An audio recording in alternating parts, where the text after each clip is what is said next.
Monica, so you know the fear. Monica, you know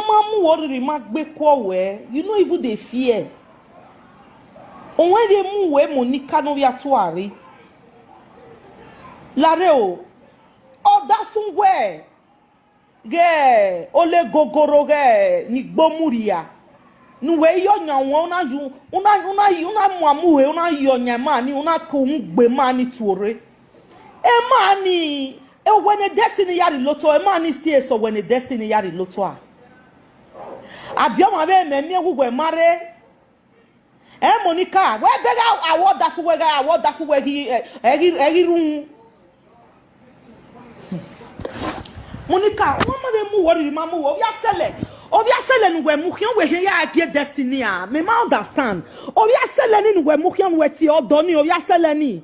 O yo sick palo ni o yo backbone ni we muhian we ya get destiny a. Monica. O we mu worry mu we mani ye bushmeat ya lewa e. Ni je bushmeat ya lewa o we ava wa o take keve gile ne gbe oho. O we ya gyo da fu we no yo bini. Odafu we no league boneji winner. No your money akpamuwe ya huenya. Monica. Muwe Monica. Who destiny You are a very stupid man. No say na way too stupid. So when we go say, gwalo bono hi agbe Monica wa. Gwali pakpera ni ya sale Monica gbe ni ma na ti gbe ni ami omokpa. Destiny. So are they running where was spray new make agbon yala. Destiny. Ni aria kokodu Monica yen ogo vie wason ogia since how many years now? 2 years the Monica ya tie bonwe. Destiny. Mighty be Monica no mi omok paswe. Destiny. Mighty kyoja no ro wegbe onu gwalo ma no ya gbotu en wa wedo. Destiny. Monica, ni at the age of 13 years old. Or even Google granny her destiny. Here we go, I have no sense in yet, so we want to go no Oviaki cockba. Oviaki Vion. Oh, well, I don't do as in when no void but that one, Cakevivier, although ya who were destiny who were. Then when I go, Umagwala Manohiam Monica Venenu Before Flat in Omani, or I think be Monica wa. Who?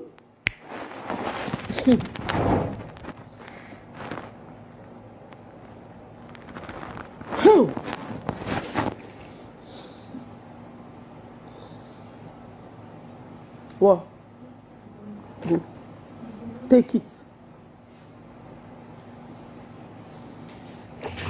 Jesus.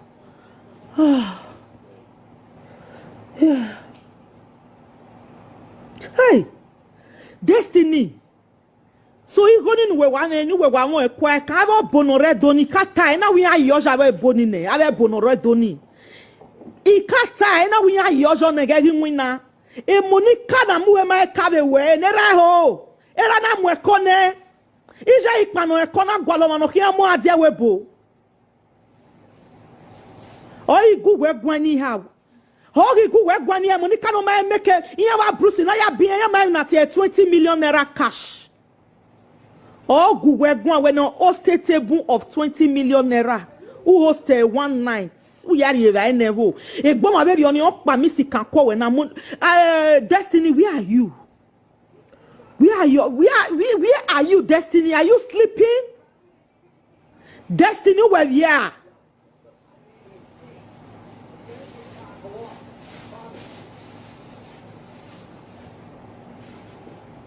Destiny, are you sleeping? Bruce, no wa when our we call. Where bege mani guwe gwan?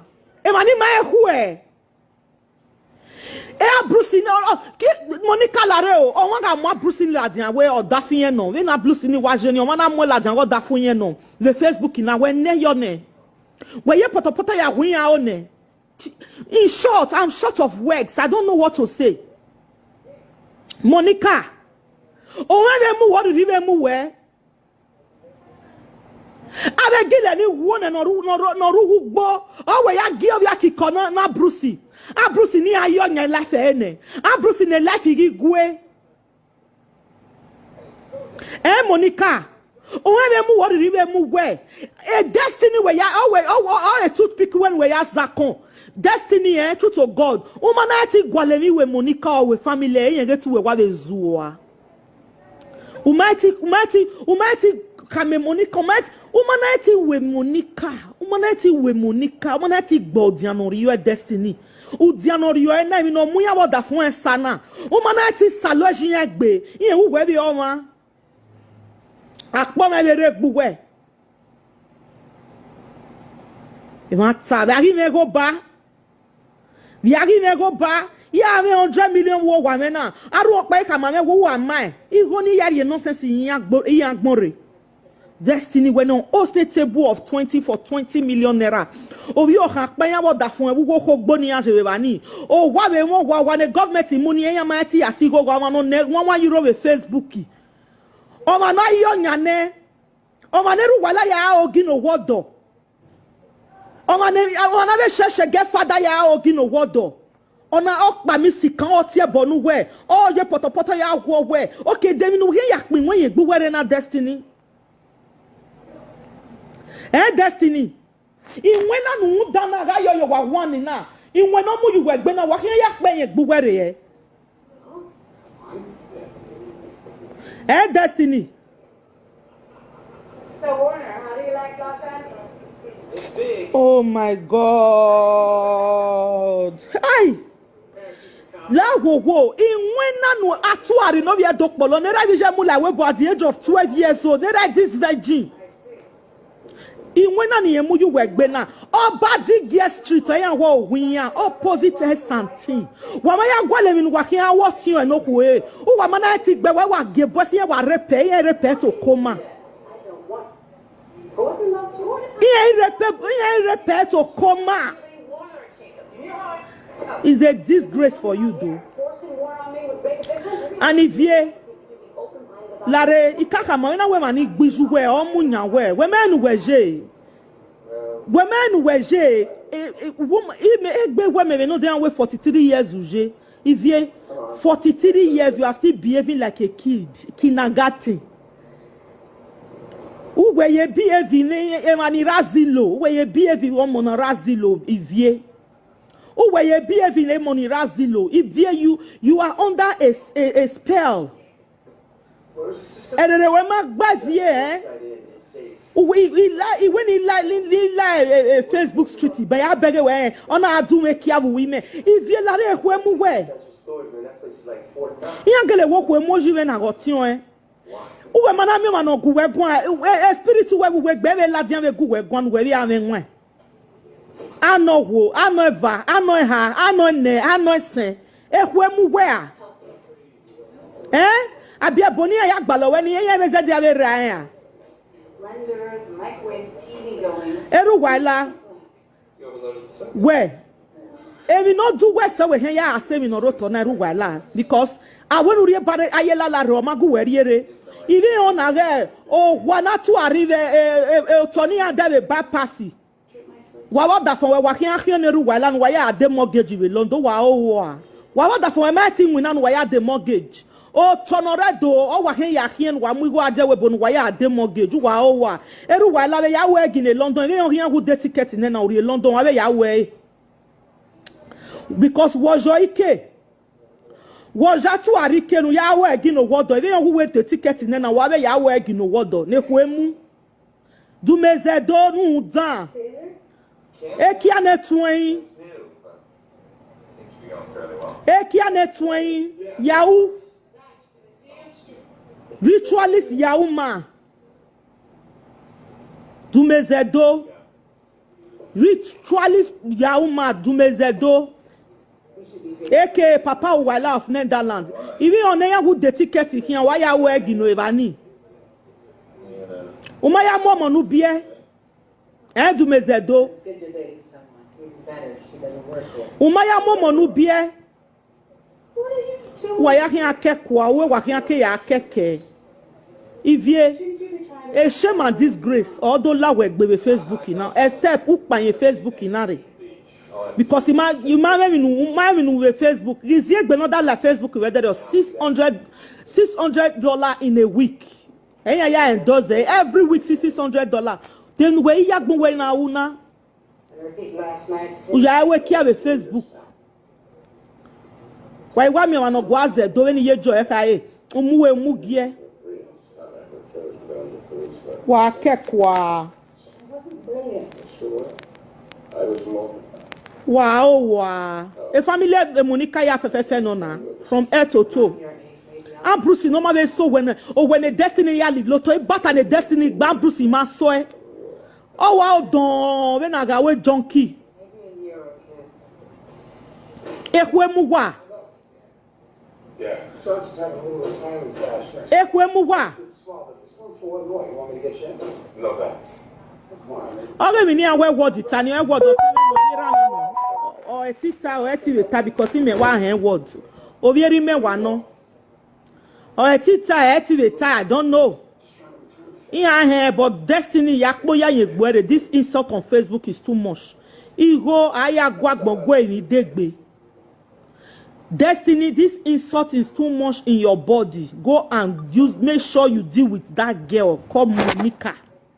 This insult is too much. She has been giving it to you, but yesterday night I couldn't sleep. I was sleepless. Please. Please. Please. Were you formerly Mona Hawkins? Please. Ya yi gonna yakbe or wegbe. Receiving cash from your social security check. Dana wegbe la gogo pagbe. You know, lawyers Pagbe evie. Me ma se TV na. in the federal government? La gogo pagbe destiny. In any way you can fighting the Monica na no settlement. Eri bawe bogioma motai. Oma no like oma ori bawe bogioma. Oma no like oma ori bawe bogioma. No ma like oma o me na ya wo ma underground. Uya mu egba you weran. Iye invoke spirit you weran. Egbe ni an wi vie na. Iye boy no ma ma e dey be car. Iti akoli we no de wa am phone ni make na ro vie we. Ugo we ave single me atosti we. Ukwe do mother for me mana lega we aka mo ega zizahin igba we moran. Do mother fi me. We do mother fi me mi atie no ba enu we no we do mu we tu gwa lo second wife hiam hiam. Iye boy we do mother fi me. Nu gere na bo tu bo no mama no we do ni. Bono mama no we doni ni me kam we bo exist am we me come 21 days o mani ameme mana we 21 days awari ejo mana we so pe ni go da we owo we any body no riri yada fun ya fi alase yen ya mu emi mi ro pa wi yen ma ta ye boy e ma ta uwu do riri mana gbo we no re doni atie won wa iya mana mo bibio wo no redo ni no so ame overnight e tie won wa e ma ta agbon ya gbe kan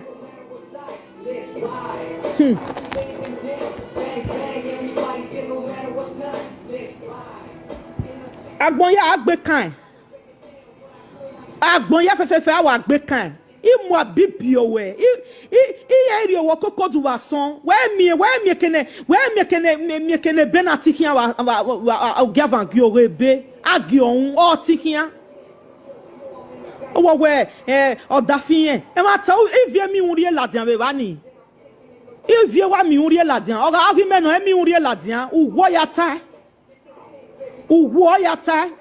owo odafun eri odafun will be this if I be destiny I go start from Monica family from house my sister na that one they pay me who be this pretty osage the thing they pay me this idiot wey they carry enter abroad at the age of 12 years old he too dey insult that boy they pay me destiny we wan go kwa for nothing so even when we met ya kioja na egbuwe destiny umeti ya kioja na egbe destiny go ni we wan you umeti ya kioja na egbe nu ya deal with un dana true to God a piece de egbe lawe Monica di me no a piece de egbe lawe Monica I make sure a family ni ya hin to no gbe ri a piece de egbe lawa on tient gualome na gualome ki amieme oh where akwa be where Destiny I'm sorry I apologize ori blue abiora ole apologize ori blue abiora ole mata when Monica wan Bruce no my who no yin €1 le Facebook here Monica wan gbon we hin we what that we get to wa you people are dead among the living odoloma money we mu here no how money here you know the na Facebook imagine Monica wan sell land take buy house for UK yes now that will not be new topic again now truth now me too she blocked my 2 accounts that will not be new topic again and papa wala na I want help them buy the land he don't buy ticket now they come London one come for your husband presents then they use until they do ritual or that for yeah we ritual now we go Bruce a junkie no so oni makin we know eru wala wa we Bruce ya washing or Bruce or you ni sa eru wala dey jouer ya jam on your jam lock Bruce ya you or you ni sa eru wala wa dey jouer yen so amu egba ave mani yo wa ave manu wa ma go wa gbon we kin Monica o ma gbon we kin wodo o teme wa no teme wodi wa kin o bi ri ame wodi wa kin o we na wodi ya di loto o han aguwe ya di loto o han aguwe ya o we na wodi ya di loto o han aguwe ya di loto a wa salwa nene wodi no o ke kave no sef so me mother de only a topic on the topic e de na so e no roto na ivie no man we kita we ni we iya we ga we vie we ga we kron we agbela wilo ivie uni da hwe kata ari Jennifer Collins TV ikakpe message gwe uni da hwe vie uni da hwe 1 year straight 1 year every day wa ya hwe uni da hwe gwalo no kian wi pakpera gwe nu ya hwe every night because ya gbalo we ya mu pakpera we in sense we gi gwe ya ri pane enwe we ya ri njo we enwe we ya na me we the reasons ya na ri nekita ekita ya ri sense we na ya na ri oga we nya we no se we na igbokian lele ya awani vie ki Facebook iti bo no na reply vie we go mani e we no because if you are nagbon because oga ma nagbon uyin no wa fly lele ya kan mother of 3 no da fu we pasu we enu gele work on yourself no work on yourself no we yes say go then you see na ya agwale ni kian wo awa gogojo yen wo awa mekia e boyfriend we gun yen keni na le se we enu ya demi obi Cameroon no reba ni na be lobieke nene mi otoluwe a when you are coca gwe Nigeria no ya ahio de totolowe uri aboliki by coca no ya ahun no ya hunye bani owo we Cameroon ye wa be se we na Africa market ye kewe ni ye rona mula wona we ivie ekwede de mo ya hu ya we wari so ijo we ma we kia na ria no sivie abijo e ma ro we dia ma ro we bu mi adeni ro we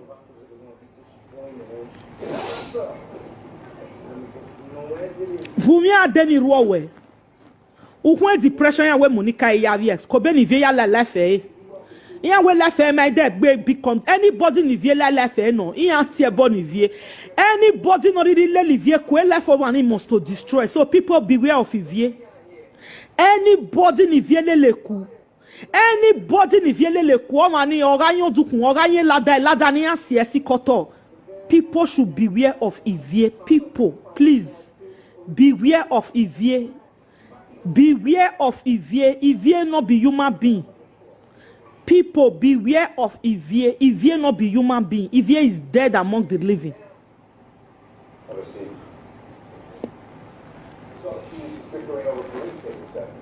Now, Monica confessed yesterday before she come out yesterday. Who know things say who ordinary hands, Destiny and Esther are not sleeping and are not sleeping. No, not be so that they do that kind of person. No. Edede na mumu is this you na me or that must just part na me. No, this kind juju way they do so me not like am. Oroto wa ne wani eme people wey know me, muna ask them. Mana mo me come under 21 days. No be say na lie o. Mana mo me come on 21 days. E mani ye me no say mana only lad on Facebook. 21 days. Mana mo ve awa before flat no ma. Eta bata ri no. I will buy 4 flats for you. I'm ve. Ekene word na hia Esther hia se word ya. Esther go hia we kene word na hia. E word do viera me no when kene word na hia e word. E try word E Monica agbe kan word e word yen we bo be Nigeria. E word we hia agukun. E word. E word do viera me no e compound okpa ma na wan compound okpa ma we word na wan. E word na mo Monica gbe. Nesta ya owi ye kori won word iwe bo be Nigeria word bo be Nigeria outside country word na webo word yin me dian etie so wa word na mo Monica word fun egba di hiara no ni awe Facebook na Facebook na ahia bere Monica agbon ya hian join ya ye black in Monica word fun word Monica hian fi lupegi word ma so wa wan na tie word ipa peran to boy Iye destiny go awe bo we kene word ji. Please, my beautiful sister, help me put madness for if you not even need madness again. If you're not ready, they mad. You know they see that girl. Mona know say people with that psychopath they worry. Mona they see them. If she enter video, she gonna do like this. She gonna use her to do her face like this. That girl, she not settle. I don't know person where do that girl something. They settle down, they kill her mother, they come settle down, do her, they come carry her father high come on for where she did. They settle down, do her. No, no, they wash her. She not they settle. That girl not they settle. That girl they mad oh. Honestly oh. Forget say she they go walk.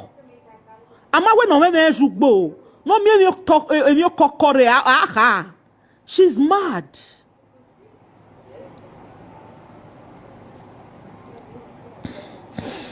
From that UK to Ikeja, now go end up. Monica don't die now. Share this video. I bet me share this video. Me approko Karen. Monica, when era this virgin, you na gwalomano hiamu. Wuga manera at the age of 12 years. You na yakmane. Ko na muwe adia webu.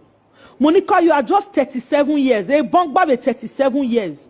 Ulawebo 20 years ago. Abi 1998. Monica Lawebo. That is 24 years ago. 23 years ago. 23 years ago. She's just 37 now. Oh, we again na friend the boy Destiny. Where Monica? Even ye push to yari breakfast. Oh, we gugwa. Oh, where? Destiny, umana seti ni adomu biye Monica o wa son mi ye wetu we wa be o wa igo ninu we wa ni rubbish go o le u me gagbon umana ti gian ni adomu bia son ye Monica o e wani ye we mi no wan ro Destiny la ye dore la ye Nigeria re e wani ye mu me ko ma yan ro e wani ye we no mas bibizozu ayan ye ro Sisi ye gwaluwe we ye kan ye we de amune wi mai ore gwasa goloku na lao adaji wo de na lao adaji wo de yes a conveyance on your wa o bi we awon ye wa cross upo imoto e wa gbeye wa ni flat we mi ro pe ye mo dekun ku we woda fun we o dekun okay temptation and lack of temptation Destiny where are your money Destiny go webo you go no we na yewo Don't you think it's better if we clear things? Destiny where is your money Well, I don't think it's me that you need to... Destiny you go webo o ma ti jigo na ya kioja na egbo wa mi ni vieta we no de vie wetu we gberu we yari azigo Ivie weru we Destiny we gbe yari azigo Destiny where are you Are you sleeping? This riffraff. Ibiekani amula we bonodo gbigbe aganeri yan vision ze vision rivae. O itie bonu we no yegbe we no jun ya gba me amu igona. Where are you? But in my heart, I understand I made my move, and it was all about you. Where are you? Waiting can't ever pay me pass. Now say destiny can't even they write Monica what a this. Can you imagine? Insult upon injury. I don't know why Destiny even did this Facebook first. Destiny, you don't need Facebook here. Okay, wait till that one come in now. Come the day Facebook, they lavish money. Destiny, take 10 million away from your money. Where is the 10 million naira? Monica, what that for? Ya get it there yet in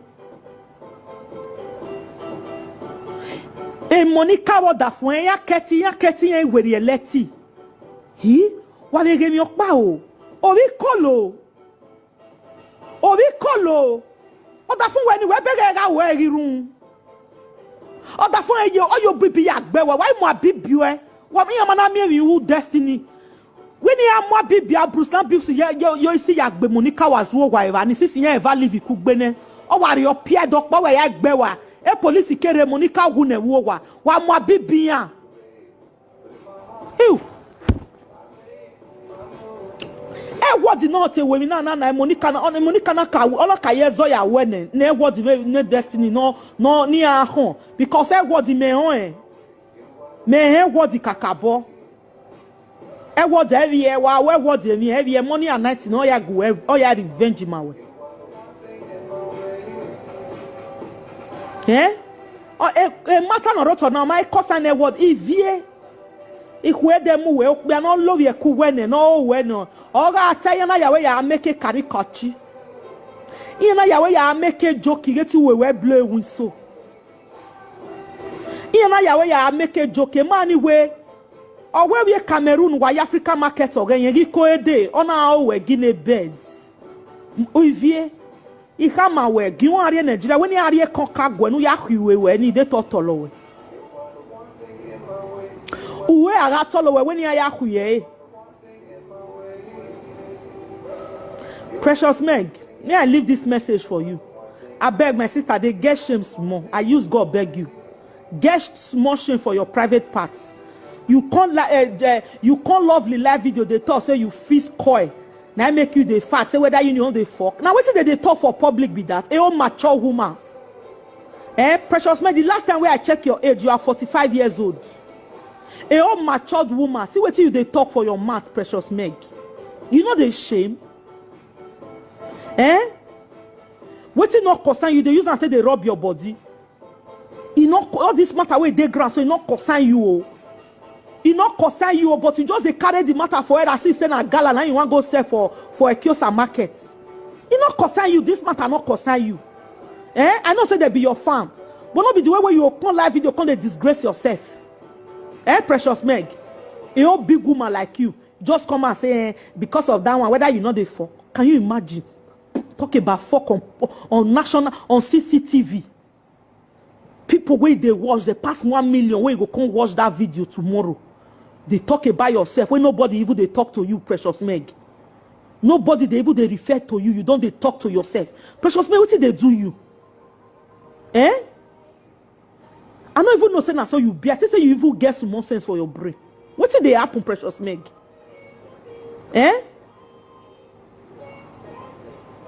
All those food where you they sell for there, I love it.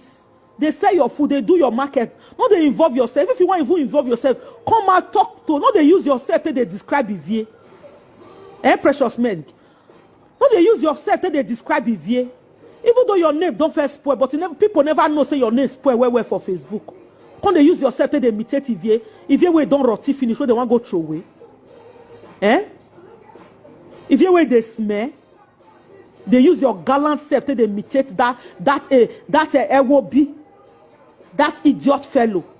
We not get front, he not get back, he not get waist, he not get anything. Iye boy, he can't time away. What that from or that thing or no door. Wa mo that from me is illegal.